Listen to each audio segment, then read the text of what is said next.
Dari awal belum pernah bongkar nih, masih orisinil ya guys. Ini mulai ngelotrok mesinnya ya. Kita coba hidupkan lagi guys. Kita dengar bunyinya ya. Ngelotrok kan.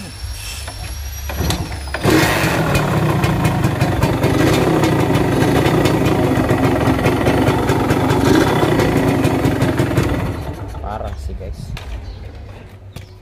Kita kedatangan Satria 2 tak ya, yang dulu yang masih kotak sih, bukan yang hiu, tapi mungkin mesinnya sama aja ya. Di sini kendalanya itu glotrok-glotrok parah. Di sini kita buka aja si headnya menggunakan kunci 12 model L. Lalu kita buka si penutup kipas kirinya menggunakan obeng ketok, karena di sini kan model jadul, jadi bautnya pada obeng ketok. Dan kita ambil head silindernya, kita buka kipasnya. The next kita buka si baut ini nih, penutup magnet ya. Lalu kita buka knalpotnya, ada baut di bawah kalau Satria menggunakan kunci L ya guys ya. Nah oke, the next setelah baut knalpotnya terbuka, kita ke pembukaan boring. Palu aja menggunakan palu karet ya guys ya. Lalu kita angkat dan kita lihat ternyata pistonnya cuma baret-baret doang ya. Setelah sekian lama ya, kita ambil pen pistonnya dan speed pistonnya kita ketrok aja menggunakan kunci T8 gagangnya. Lalu kita cek stang sehernya apakah ada bunyi, dan ternyata stang sehernya aman. Ternyata yang kena itu lahar kerek as dan ring stang seher. Jadi kita tetap ya harus ganti stang sehernya karena ringnya kena, udah ada sedikit menggores ke stang seher ya. Itu akan bunyi kresek-kresek aja sih, nggak klotrok-klotrok. Kalau klotrok-klotrok dari rumah kupling dan dari bearing kerkas yang udah gemuruh parah. Di sini sebelum ke perakitan kita cek dulu si jalur oli sampingnya menggunakan karbu cleaner, takutnya nyocokkan. Di sini kita sudah siapkan lahar koyo 60.001, nomornya 6205. The next kita pasang sealnya, seal kerkas. Di sini ada jarak ya antara lahar dan seal, itu jangan dirapetin karena untuk pelumasan oli samping dari samping. Lalu di sini kita pasang si kerkasnya, stang sehernya udah kita ganti. Sebenarnya stang sehernya gak kena, cuma bagian ringnya, cuma kita cari ringnya gak ada, jadi harus satu set sama stang sehernya, jadi kita tetap aja ganti gitu kan guys ya. Nah di sini kita taker menggunakan tracker penarik kerkas. Di sini udah ketarik, kerkasnya udah langsung rapet.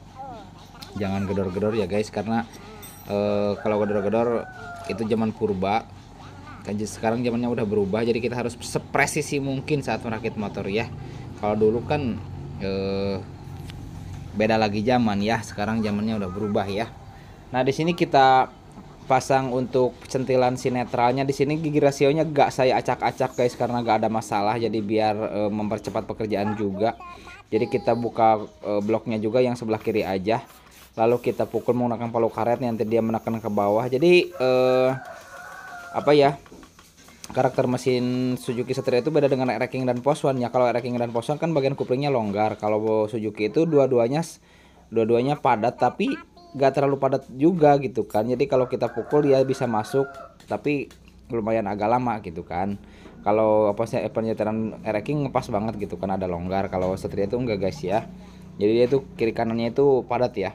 Di sini kita pasang membran, dan next kita pasang manipulnya. Jangan lupa kita kencangkan menggunakan bautnya.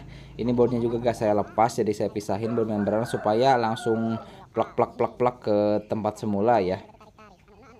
Di sini kita kencangkan aja menggunakan kunci 8 dan juga mata obeng ketok. Lalu kita pasang pempolis samping. Di sana ada packing, di sini ada baut menggunakan obeng ketok yang kecil dan juga T8. Kencangkan aja sampai sekencang-kencang. Di sini pasang ring seher. Jangan sampai salah, kita harus balikan lagi ke tempatnya. Di sini jangan diamplas ya untuk pistonnya itu, karena nanti bisa baret-baret. Maksudnya jadi longgar gitu kan. Biarin aja bawahnya, yang penting atasnya kita tadi udah amplas ya. Kalau sampingnya jangan, nanti jadi koclok sehernya, jadi bunyi krotrok-krotrok ya, jadi mengecil kalau diamplas ya. Biarin aja.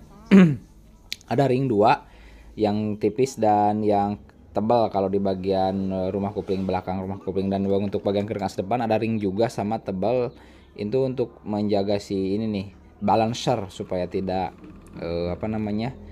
tidak kena ke dalam ya. Lalu kita bor aja rumah kuplingnya, karena rumah kuplingnya kita mau ganti juga. Di sini menggunakan bor 4 mili, lalu menggunakan bor 5 mili dan 6 mili. Menyusun ya guys, sedikit-sedikit. Dan di sini udah kita saksikan ternyata si karet kuplingnya udah hancur. Lalu kita getok aja si paku kupling sisanya tadi menggunakan getokan yang udah kita modif dan kita buat dari as bekas. Di sini ada karetnya 3 di dalam tuh, jangan sampai lupa.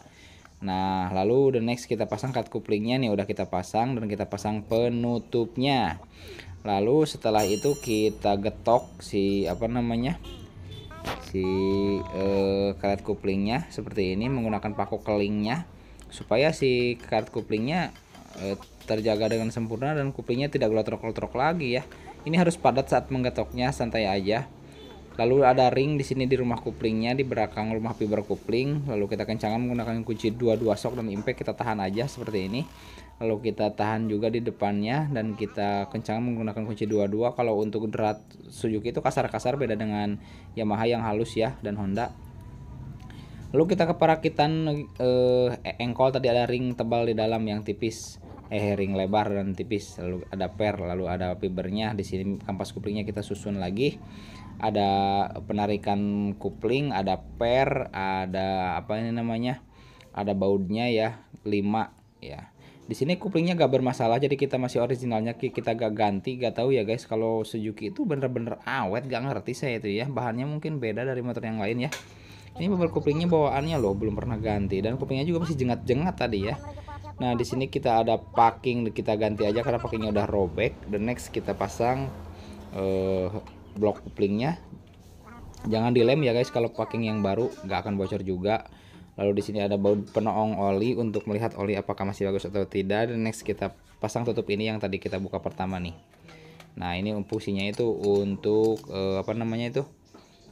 fungsinya itu untuk angin ya, ke boring. Nah lalu kita pasang karet di sini, jangan sampai lupa, karena kalau karetnya gak ada ini akan menyebabkan kebocoran angin ya, jadi anginnya tidak fokus ke boring, bahaya banget ya. Di sini harus dipasang. Dan the next kita ke perakitan oli samping. Di sini ada ada centilan untuk menarik kabel kopling ya guys ya. Lalu di sini ada tutup kipas, jangan sampai lupa, ada kipasnya juga. Lalu sekarang kita pasang oli samping. Bapak nak kemana? Soalnya